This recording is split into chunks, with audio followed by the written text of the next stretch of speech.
All human beings lie. All politicians lie to a certain extent.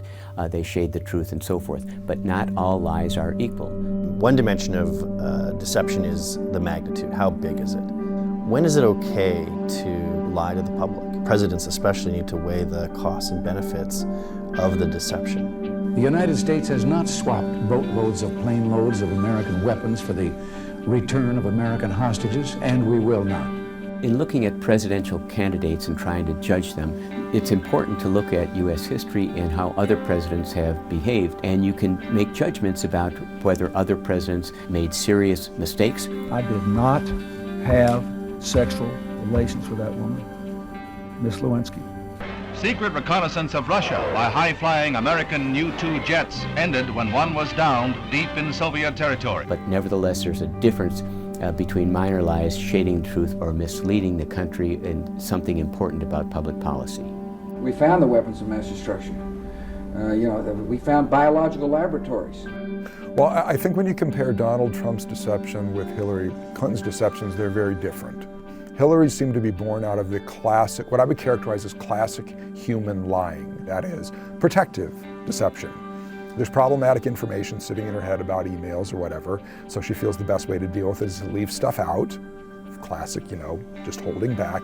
And then when pressed, kind of says some false things and kind of is ambiguous and stuff. I have provided the department with all of the work-related emails that I had, and that's really what is at the core of any kind of effort to make sure that material is collected. It's all the classic things that you and I and other people do in terms of why we deceive. Clinton realizes that there's a reality, and she tries to deny it sometimes. But when pressed, she finally admits, I did it, I made a mistake. Whereas Donald Trump might not feel that he has to be careful about what he's saying. Russia, if you're listening, I hope you're able to find the 30,000 emails that are missing. And he can say things about ISIS or about Putin, and it doesn't make any difference, when in fact, if you're the President of the United States, it does make a big difference.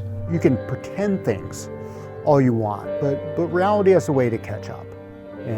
And the truth has a way to make itself known.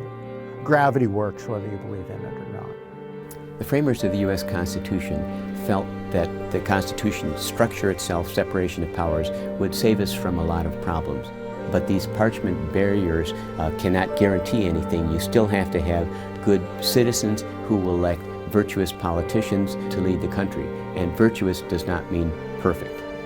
Ask not what your country can do for you.